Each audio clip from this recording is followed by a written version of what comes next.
So, okay. First, I just want to say thank you all for showing up today with, I mean, this has been a challenging week to say the least here. So I just recognize just showing up it's hard. And so I appreciate you being here and we'll give each other kind of grace and understanding today. But coming in with heavy hearts, with kind of what should be kind of here in Texas a week of last days of school and celebrations and graduations. It's just kind of covered in a cloud of darkness, and showing up has been hard. So I appreciate you all being here and yeah, so, and understanding and grace for all of us today, and makes this work all the more important. So just kind of per usual, let's put names and affiliations in the chat. Sean, I appreciate you being with us again today. I know you're in a lot of these work group meetings, so we're grateful for your time and to kind of continue the conversation from where we left off 2 weeks ago. And having the recording was great. So I watched the recording just so we can all hopefully kind of start off from where we left off.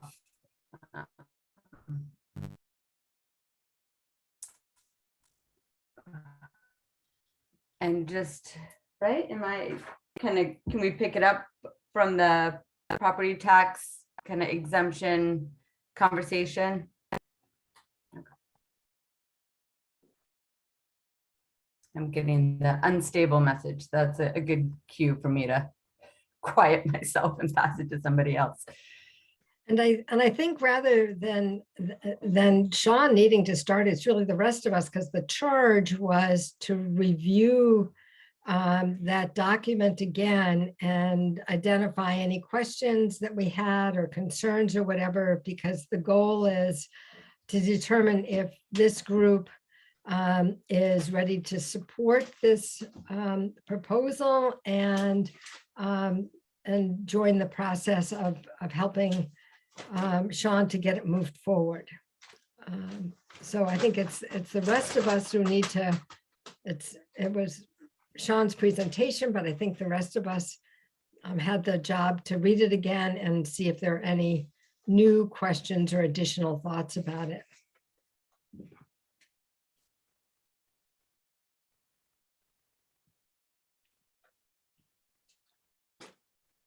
I guess selfishly, I'd love to hear from the statewide advocates. I know Jillian's here for New Hampshire. I don't see anyone from Let's Grow Kids, unfortunately. But maybe here yet, but I thought she was going to be coming.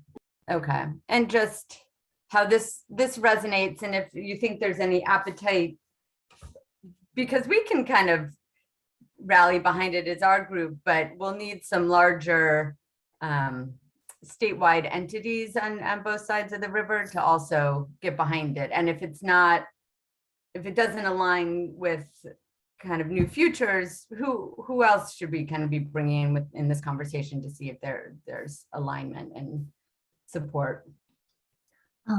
Yeah, so I had actually reached out to our policy staffer, Rebecca, and she and Sean, and I don't know if anybody else are going to be chatting about this, I think next week.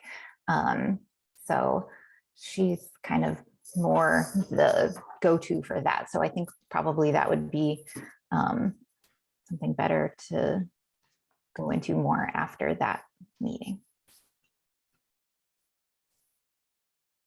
But yeah, we're definitely in the process of, now that the session's over, we're going to be moving on to priority setting for next year.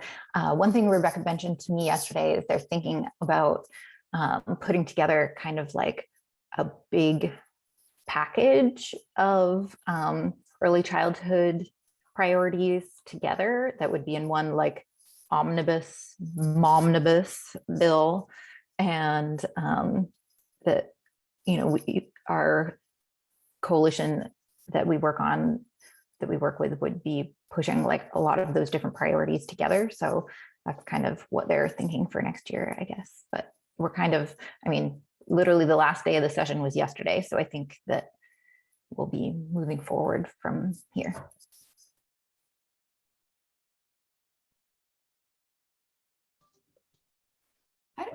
How do those local option bills generally fare in New Hampshire? I mean, just not being quite as familiar with the politics of the state. Do they have a better chance because it's all local control in the end?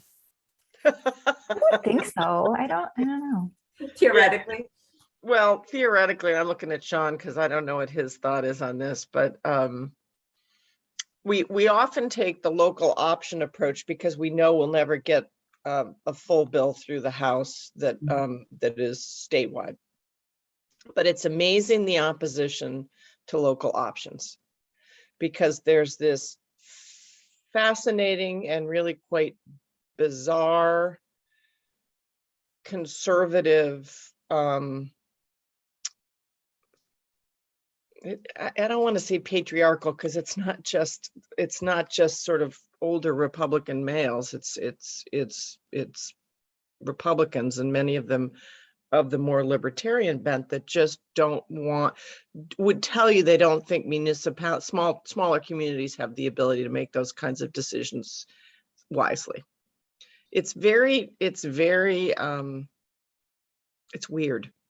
So I think it's got a better chance than a statewide, but that doesn't mean it's a slam dunk to take the local option.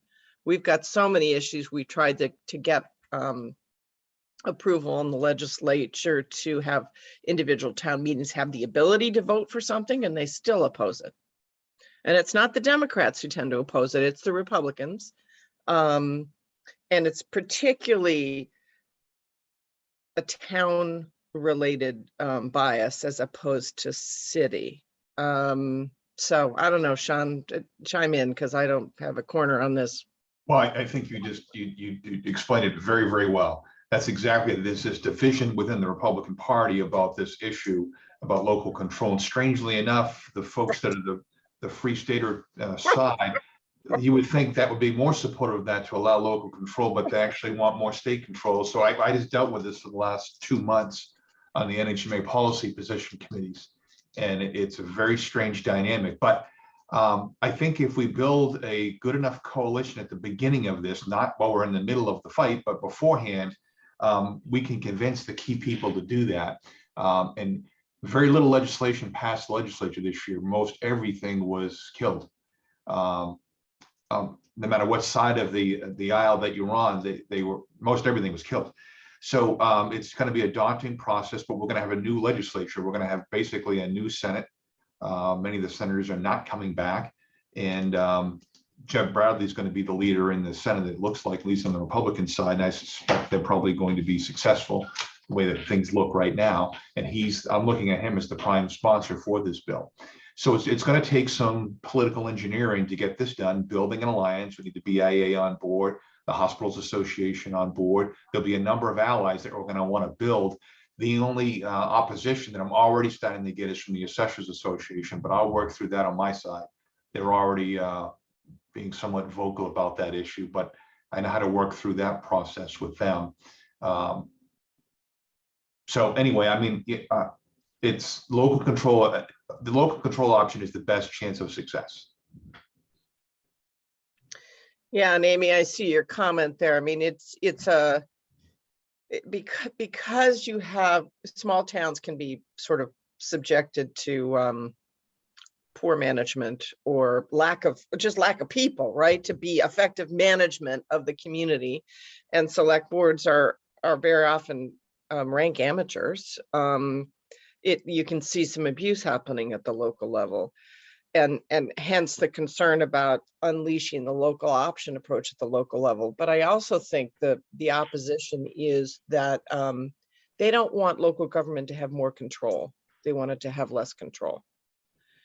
And so even though they don't like control, they'd rather the state keep the reins tight than unleash decisions at the local level. So it's the key, I think, Sean. Obviously, if Jeb Bradley's a prime sponsor, that's going to really be helpful. But you've got to get small town childcare folks to turn out. The North Country turning out is going to be really important. And clearly we know it's been an issue that the North Country has been wrestling with mightily, right? You just got to get person on the street, smaller community folks turning out. I don't think it for us, it wasn't, and I know this happens in other small towns. It wasn't devious. It was just lack of knowing. They didn't know. One of them was a contract with we used to have a police department. We got a grant to have our own police department. It was horrible. We couldn't raise the money to match it after the fact. The folks that showed up at town meeting that said they weren't aware that we had to match it. And then the person was called to duties of his National Guard. He was called up. He went overseas. We were supposed to pay him. It cost us even more, and then he sued us because he came back and he lost his position. And so, but with these people, like one of our selectmen's a farmer, one of our selectmen is a retired border patrol agent, one of our, it's not their fault. Like I wouldn't want to be in that position. So we're paying on lawsuits. We got rid of our police department, and we pay the state police to do our patrolling. So I can see, like, we want the state police to fill that role because our town can't.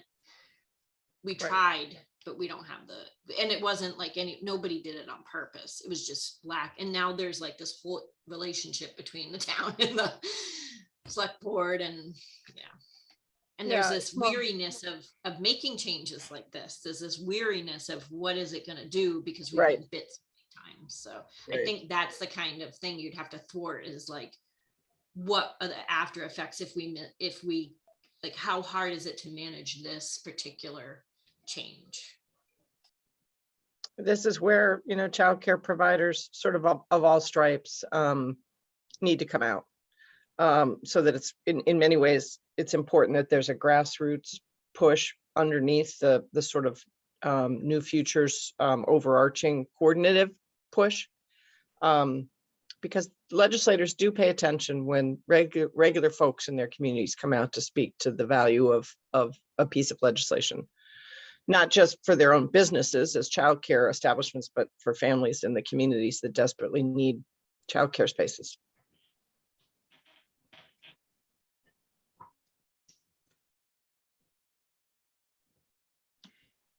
And who coordinates that typically? So if New Futures were to get back behind this, do you reach out to, these families and childcare providers to, to invite them to either show up when at committee hearings or write to their legislators, or is that something that that this group needs to be doing? And forgive my ignorance, but no, yeah, that's definitely something about how that would work. That's definitely something that we do. There are probably a number of other organizations we would end up working with on something like this, like Moms Rising, Save the Children. There's Early Learning NH that is a group of mostly like childcare center directors. There's a bunch of different organizations, and we definitely help coordinate, letters to the editor, having folks come testify, setting up like the action alert things that I've sent out before. So, that's one of the reasons why, like, I'm here in this group and I attend other groups like this and reach out to folks in these kinds of positions across the state to, make sure that we have those contacts, and that way, when we need to mobilize everybody, we're ready to go. So yeah, definitely, that is our role, along with, there's other organizations that do that kind of work too. Great.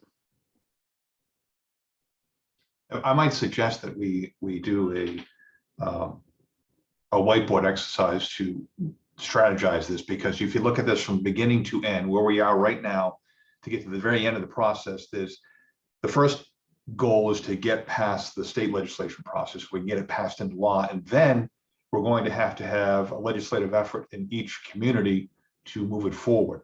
We're going to have talking points and materials for people to make this argument at their local level. So there's quite a process here that needs to happen, with a whole lot of allies that need to be aligned, right down to the brass details of who testifies on which dates and who signs in and all those sorts of things, the communications plan, all those components. That's quite an exercise. I assume that you folks have been in those before. They take quite a bit of effort. And someone put in there who's going to lead this effort. We need to work out those details and go through that exercise. Once we buff out the details of the language that's in the proposed bill here as it is, if we think that's good, I can move it on to the next steps of other people to take a look at this, NHMA, and also get a meeting with the Assessors Association. If they're going to oppose it, let's find out why they're going to oppose it, what the issues are, what can be worked out. So far, they haven't made any arguments that I find very persuasive on their side as to why we should move forward with this. But I've got future meetings scheduled with them to work out those details. Yeah, right. Having a strategy and a timeline would be helpful, and shopping it around so there's no surprises as well.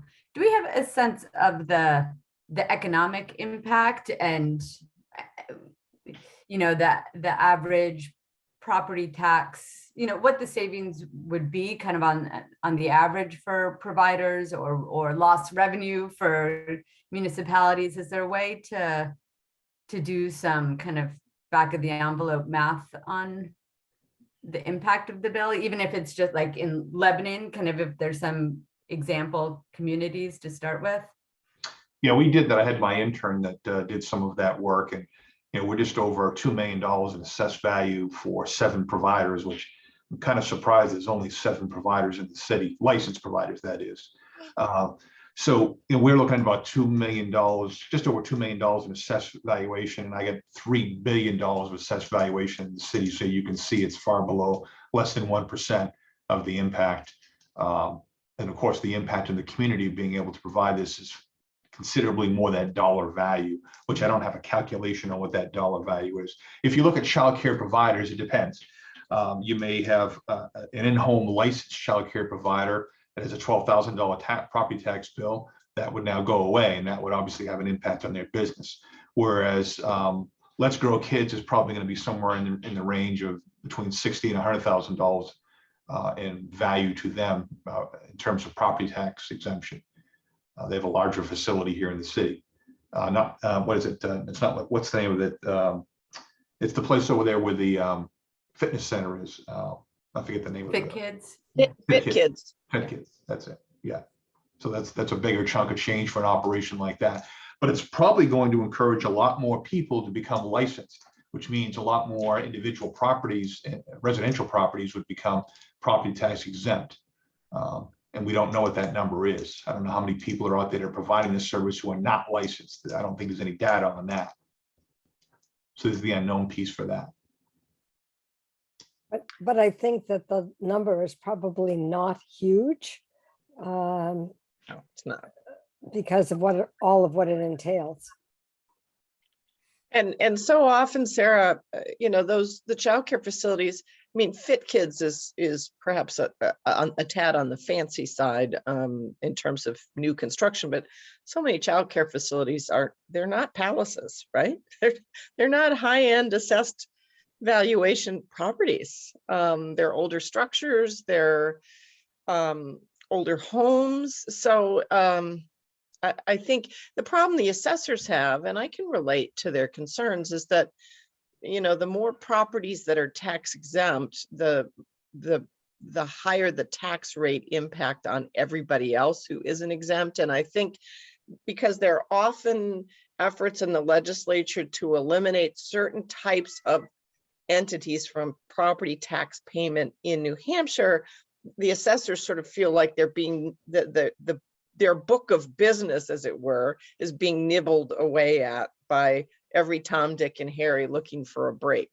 And so they tend to be conservative and reactive because they struggle to figure out what's fair in terms of who should pay tax and who shouldn't pay tax. And so they're pretty conservative. And Sean, good luck, Sean. I can certainly work with our assessor Norm, who's active in the association, and sort of get his take on this. But overall, in terms of overall valuation in a city like Lebanon or a town like Hanover, it's a really small percentage of the total taxable value.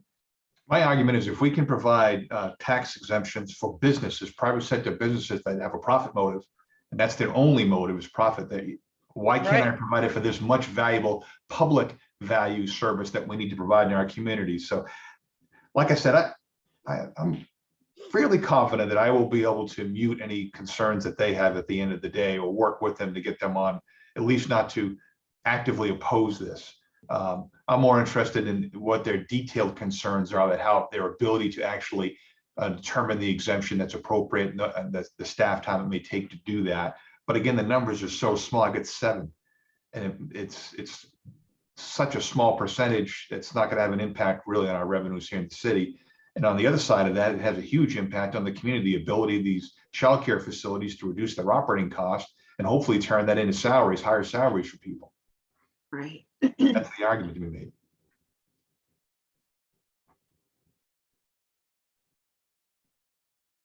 Well, and if you can make the argument too that it enables the businesses that you do have in the city to hire more people and become more viable, then tax revenue from them goes up in other categories of taxes. And so, yeah, it's not just the right thing to do for families and communities, but it's good from a business and revenue generation standpoint, ultimately. I think that Tammy has brought us back to the original question and the core problem here in what she's written in the chat. Right. And I thank her for doing that and identifying the problem that we constantly struggle with in situations like this. And I think one of the things that we're keenly conscious of is that there really is not a central place in New Hampshire for advancing an issue like this. And one of the things we've learned from the more evolved advocacy world in Vermont is that you still have to be prepared to come to the work yourself to help bring it forward. There are leaders that can help guide the way, but they need the voices of those involved. And Tammy is, again, identifying how difficult that is. Everyone would like the idea, but in order to make it happen, we need many leaders to get providers organized.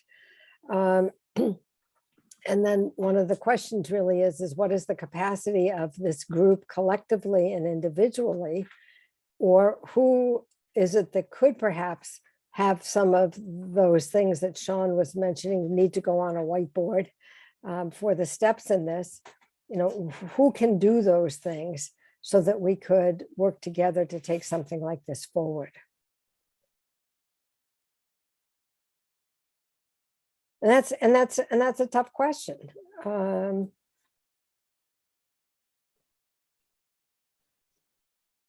I plan to move this forward. I mean, I'm going to, Okay. the absence of any directive by you to choose someone else to lead this, I am going to move this forward. I'm going to give this a shot.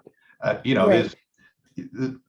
When you bring these things in front of the legislature, it's always a challenge to get them passed. But I've had some success with getting things passed in the past, in the distant past. But I want to try it again. I think it's worth a try.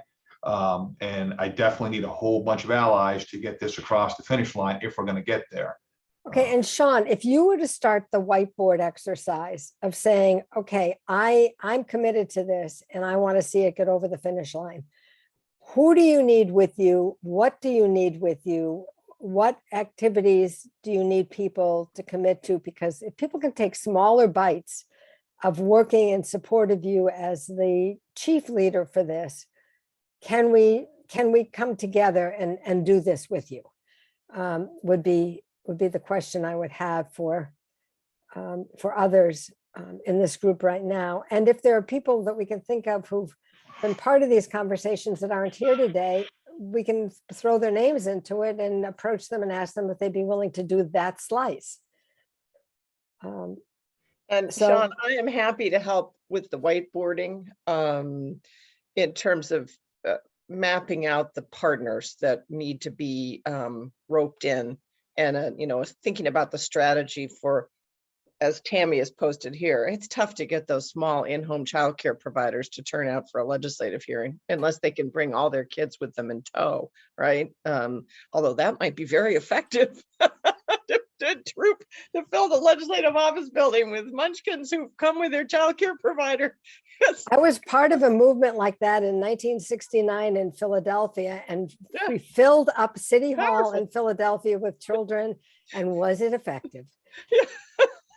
I can suddenly see New Hampshire conservative legislators slapping on masks, the anti-maskers saying, yeah, with all these little munchkins around, quick, put your mask on because they're germy. But you know, it's just You mean I mean, future voters? You mean future voters, right? That's what you're talking about. Yeah. right. Yeah. I'm, you know, that sort of exercise is fun, Sarah, in terms of just mapping out the groups that we need to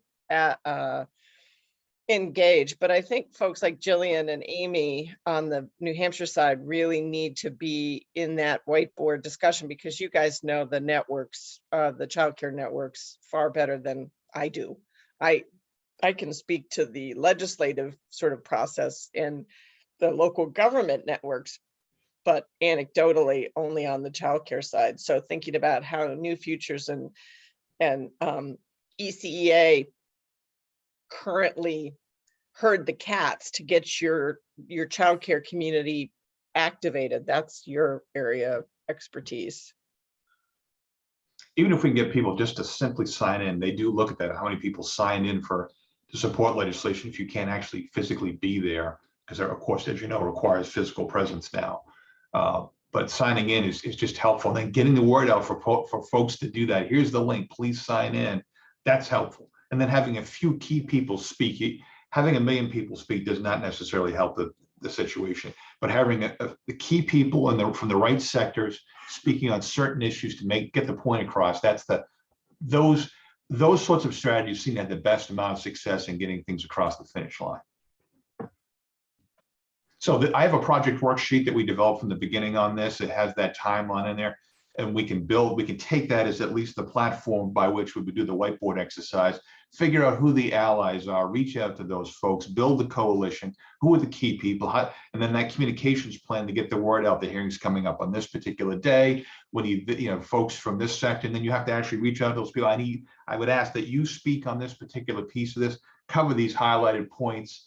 You know, it's again, if you've ever been involved with one of these strategies before, that's how they generally work and how they've been rather successful for those that have been successful. And then find who the opposition is, right? What is their concerns? How can we address those long before we get into the hearing process, get that lined up? The governor's wife in particular would be a very strong ally of ours on this issue, very supportive of early childhood development. I've spoken to her before, and that would be another ally we want to build. Not that I would expect that he would be in opposition to it anyway, but we know who the likely opponents would be, and reaching out to them in advance, and I would do that to find out what their concerns are and try to get them to, at least if they're not going to support us, at least not actively oppose us. Oh, baby shark. Yeah, that would work. That would work. I've got to say that working on some renewable energy bills this past session with a conservative legislature, the sign-in option that allows anybody from the public to literally click on a link, sign in, and into a hearing. So all they need to know is the hearing date, the bill number. They've got the link. They click on the bill number. They can sign in, name, email address, who they're representing, themselves, a business, their community, they're an elected official, and what's their position on the bill. And it's 3 screens that you complete that are very, very easy. Click on it, it gets submitted. And we had about 1,100 people that we organized to sign in on one bill. It completely blew the House Science, Technology, and Energy Committee out of the water. They were freaked that so many people had signed in favor of a bill they were prepared to kill. And as a result, they did not kill the bill. And it's now signed into law.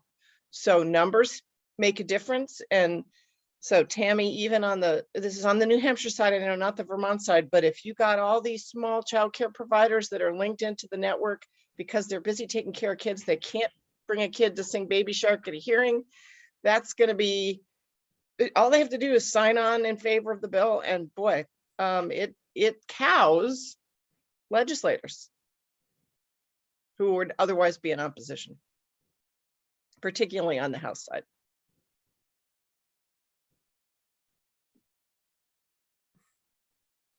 And the other thing too, we would send out the, certainly those that who might be on the fence, we would send out emails to those particular legislators in those communities to at least get those folks to reach out to their state rep or their state senator to try to support the bill and let them know that their own local constituents are in favor or want to move this forward. We could help facilitate that process by which that is done.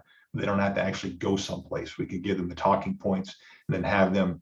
We do this with NHMA all the time on municipal bills, and it has been very, very successful in getting legislation passed, or more the case, getting legislation defeated. But in this case, we're trying to get something passed. Would And anyone in this group be unwilling to be asked to do a certain outreach to a certain constituency and asking them to take an action like this at some particular point in time when it was time sensitive, time limited, and specific? Is there anyone who would not be comfortable and joining in with being part of an action team for that kind of communication component?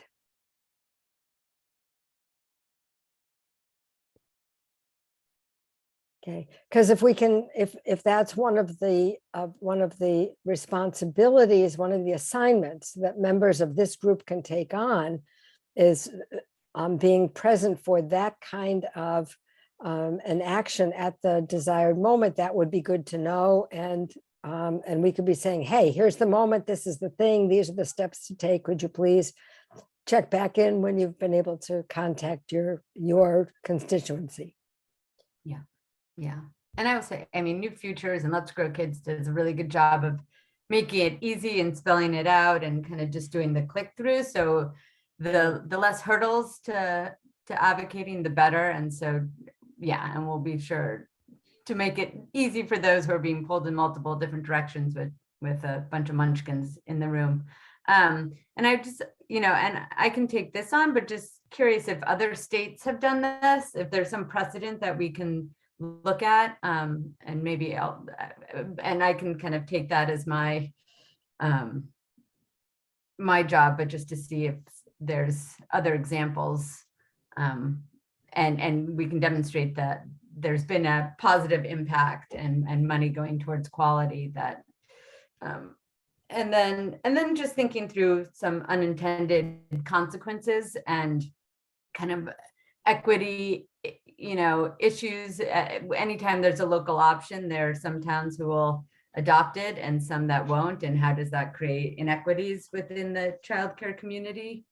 And then for home-based providers, how do we ensure that those that do go through the process to get licensed to have that exemption are quality providers and doing it with the right intentions? So just thinking about and that's why kind of having those networks is so valuable, that those that are kind of going through that process have a support system. So just kind of other things to keep in mind.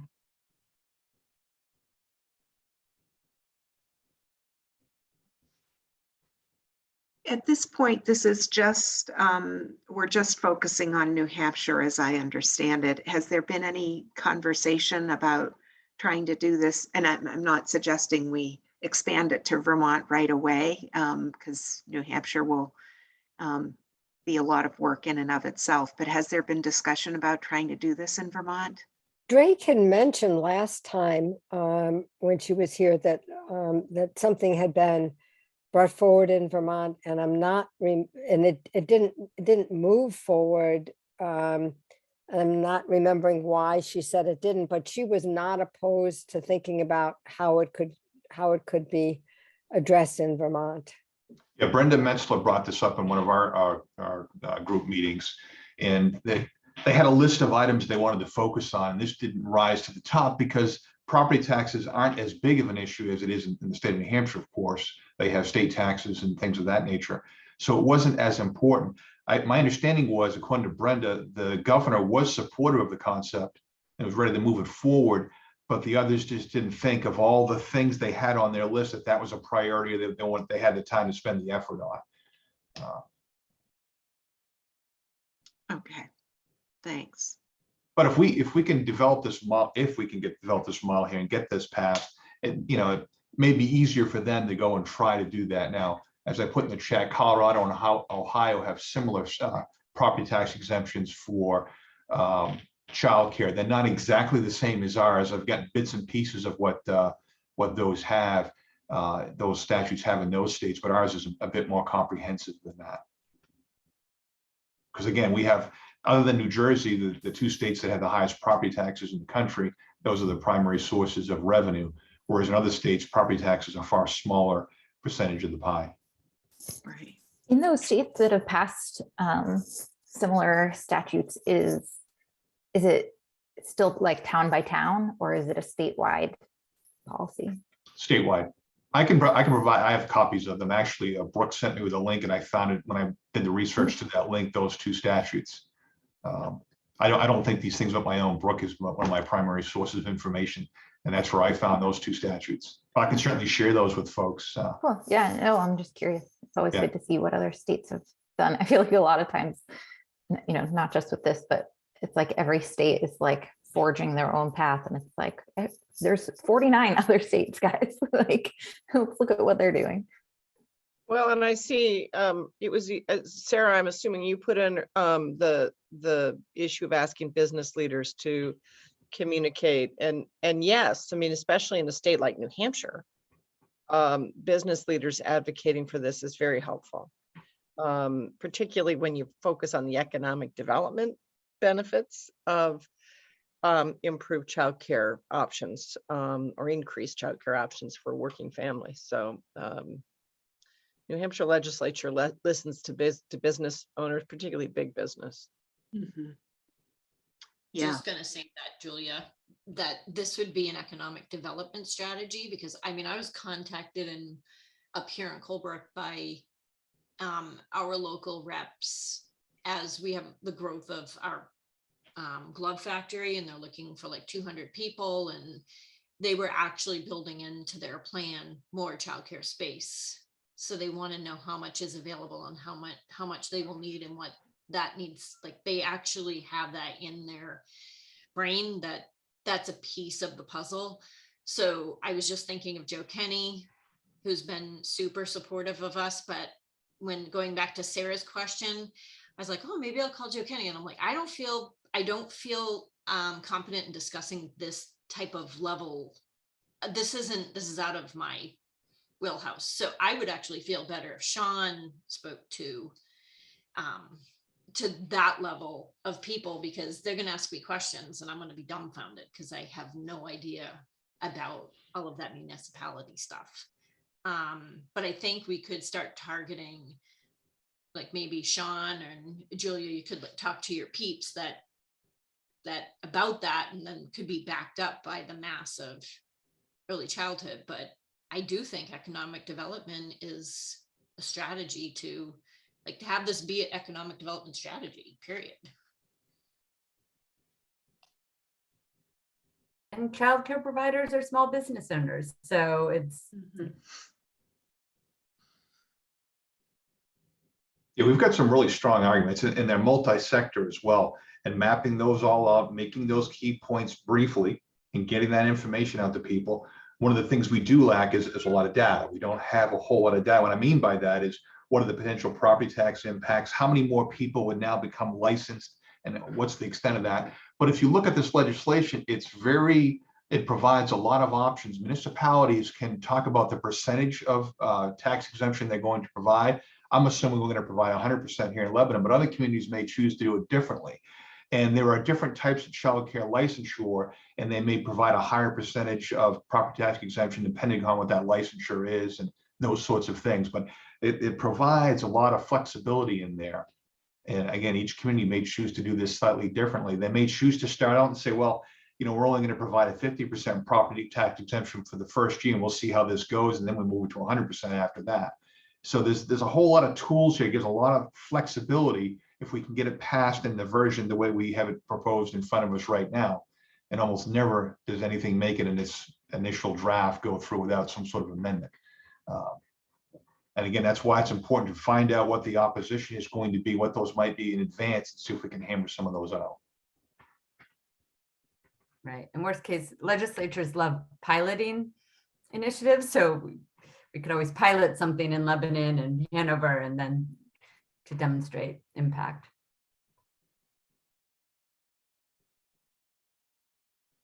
So for me, the next steps is I need to have a multi-pronged process here. I need to get this to others. I need to get my city council to approve it, because I can't do anything unless they agree, because this is a legislative issue, to allow me to move the ball forward, which I don't see any problem with that. That'd be the first step. The next step I have, also reaching out to NHMA to have their attorneys also review this, even though Christine Fillmore used to work for them doing this very work. I would have them officially do that. And then meeting with the Assessors Association, because I know that's the opposition I have in front of me right now.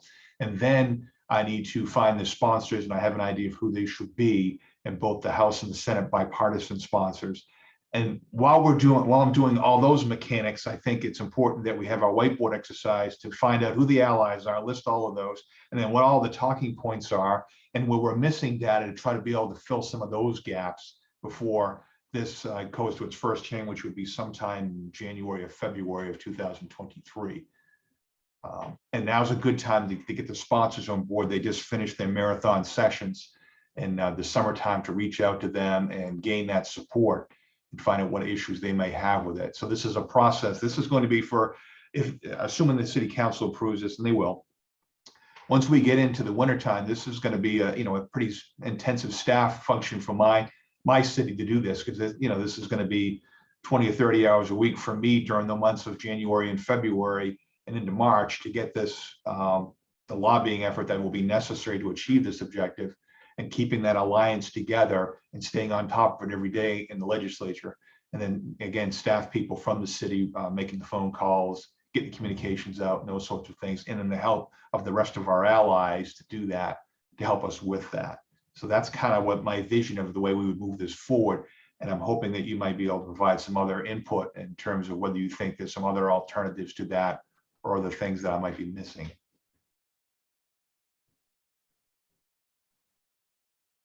Sean, do you have a set of House sponsors in mind? I do. There was one, there's a Republican from New London, Dan Wolf. Yep. And then, of course, Jeb Bradley and Rebecca Whitley from the Democratic side in the Senate. Yep. And then I didn't have a Democrat I'm sure we get plenty of Democrats that would support it. But do you have one in mind, Julia? Because I could use one of mine, but we want one that's got some degree of power. Yeah, I'm looking at Jillian and sort of thinking about New Futures would have an Amy. Who are your go-tos? Yeah, I'm sure that's something that Rebecca would have a good answer for you. Yeah, at your meeting next yeah. week, but I mean, having somebody with some industry expertise would not be harmful, right? Mhm. In addition to their own political party membership, it's just somebody who speaks from experience. And then thinking about somebody on the business side, on the business economic development side. yeah, from both business owner parties. would be great. would be really helpful, I think, in terms of sort of reaching across the aisle. So part of it is we have to wait to see what the new legislature makeup is this fall, because they're all up for re-election. So there'll be a shift, and some people, as Sean said, aren't running again, particularly on the Senate side. I haven't tracked the House as well. So the players in the chess game are going to change, but thinking now about who is going to run, who's likely to be reelected, that we could bring in early. And in addition, Erin Hennessy up to, would she be a possibility? No, okay. She wasn't running again. Yeah, she's out. She's she's out. out. You're talking about Martha Hennessy? Aaron. No. Oh, yeah. And also just beginning to build that communication strategy for the parent network, right? I saw somebody posted, get the parents to log on in favor of the bill. If every childcare provider had a half a dozen parents with passion to just follow the instructions and log on and register their position, you could get thousands of people logging on, and that's worth its weight in gold. They don't have to go to a hearing. They don't have to have a conversation. They just have to log on to the House and Senate websites and state their position. Yep, that's why I'm here, is to maintain those contacts in the communities with child care center directors and those kinds of folks. And then also there, like Moms Rising, like there's groups that like are for like just parents that right. Good on this too.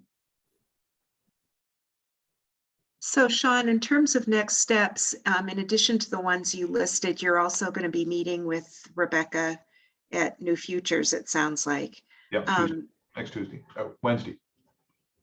And so would it be helpful for this group to do the whiteboard exercise about allies after that, or how? Yeah, what are people's thoughts on that?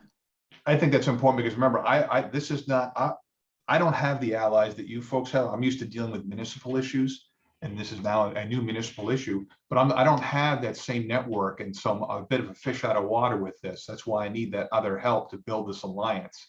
A lot of the same people, the BIA, those sorts of folks, I'm familiar dealing with them, but I'm going to need that help to rally all of the folks that would normally be our natural allies here. So in setting out our agendas, when do you want us to be doing this? I think we need to start now, because the sooner we get out of that whiteboard exercise, start getting the messaging out, because I've got all these other tasks that I have to do to get us to where we need to be in terms of getting sponsors and getting this thing buffed out to make sure there are no other issues in there, asking all those folks. But the sooner we can do the whiteboard exercise, the better. And then we need to start to do some graphics and things like that to make the case of marketing and making the key points to folks. So if I go to BIA, I need to be able to sell this to them. This is why, here's the value of this, here's the key points, so on and so forth. And then the other groups that may not be as educated about the issue, that we can get on board, or at least make sure they're not going to be in opposition.